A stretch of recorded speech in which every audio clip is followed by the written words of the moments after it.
relationships, like You're really close together. yeah, the faculty and the students. So, I mean, in general, the ways that we communicate are, fun and respectful and, accomplishes what needs to be done.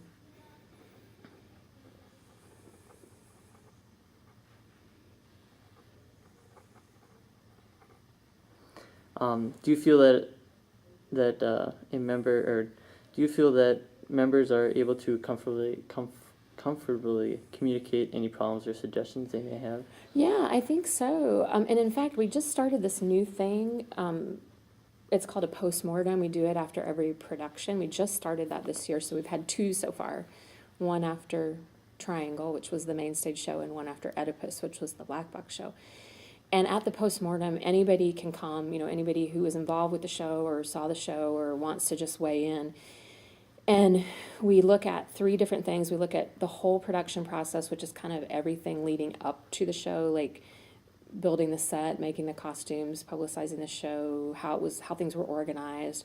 We look at the rehearsal process and then the performances themselves.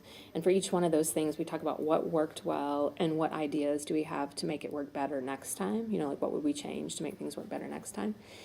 And it's been really great at those meetings because everybody has been really, honest and constructive about things that we could do better.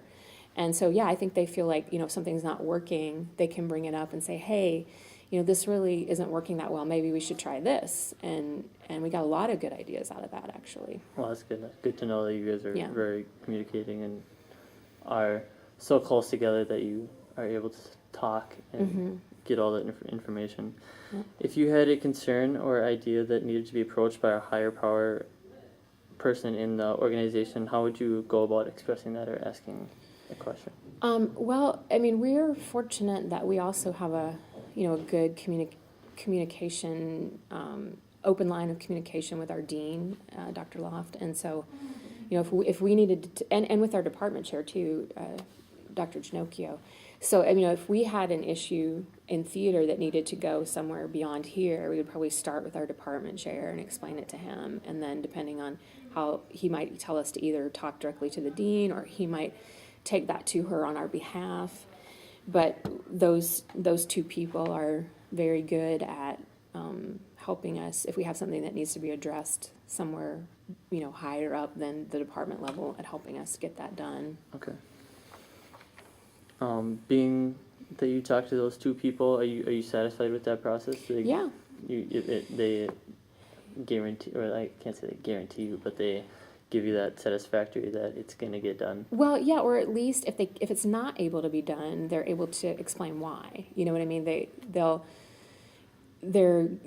check on it or check into it or see what they can do, and and if the answer ends up being no to something, at least you know why that was the case. And from what I understand, from what I've experienced at other universities, and from what I've heard from people who work at other universities, we're fortunate that we have that. That line of communication, that we get quick responses to things, Okay. for example, and we get the reasoning behind them as well. We don't just get, the answer is no, and that's it. We get to know why. All right, so my next question kind of goes into that. If a higher superior needs to communicate information to you, how is that done? It usually, Is it just mainly just the 2, the dean and the department? The dean chair? and the department chair. Yeah, so you have a kind of a protocol. So if it's coming from the program up, it would go program to department chair to dean, and then if it needs to, provost and president. Same way on the way down. Oh, okay. Usually if the president has a question about our program, she would check with our dean first.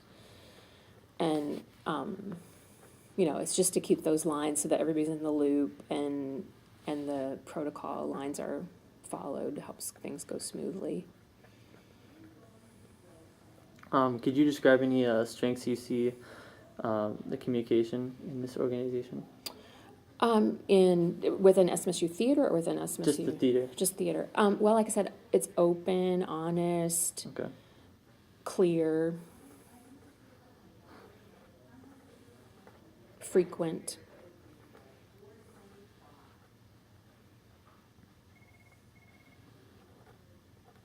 Is there any specific example that you've seen this, or like a student has shown that they've used good communication with other people with the theater program?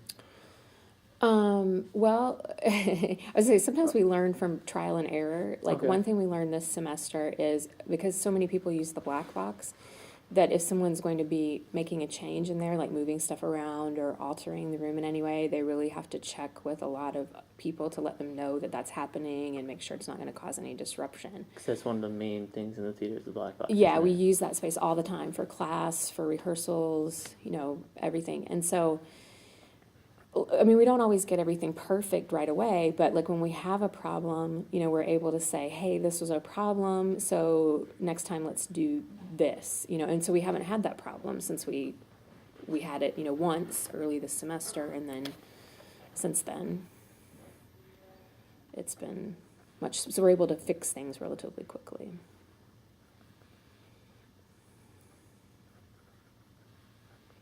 Now, being that it's an open and honest and clear, would you see that, or has there been any weaknesses to the Yeah, I organization? mean, I think like most human organizations, sometimes we forget to tell people things, Yeah.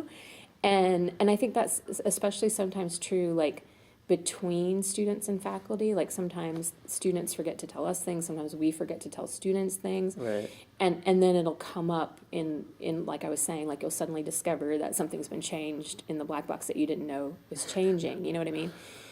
Or that you figure out that there's been a misunderstanding of something that you said, right? So sometimes we are fallible and we forget, or we phrase things in a way that's confusing, and So another one of those examples would be for the black box. yeah.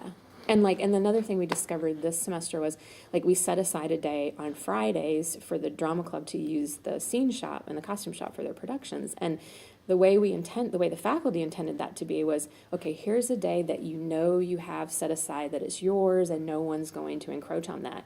The way drama club interpreted it was, that's the only day we can be in those places. Oh, really? So there was a big misunderstanding there. And it's like, no, that doesn't mean that's the only day you can be in there. That means that day's guaranteed to you. And if time and resources permit, you can be in there other times too. It's just, you have that day. Yes, So like that yeah. was a perception and explanation. We hadn't, I guess, fully explained that, and they had assumed one interpretation of that. So those kinds of things can happen too.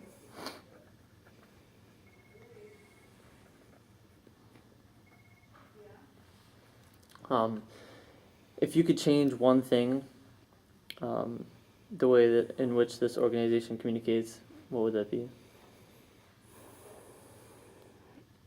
Or is it just that perfect? Well, no, it's not perfect. I mean, we're working on it. Sometimes we get so busy that we literally, like, we see some people all the time and then other people we never see. You know what I mean? So, like, if there was, like, a more regular way to check in, and we've been talking about different ways to do this, just so that we all always know what's going on.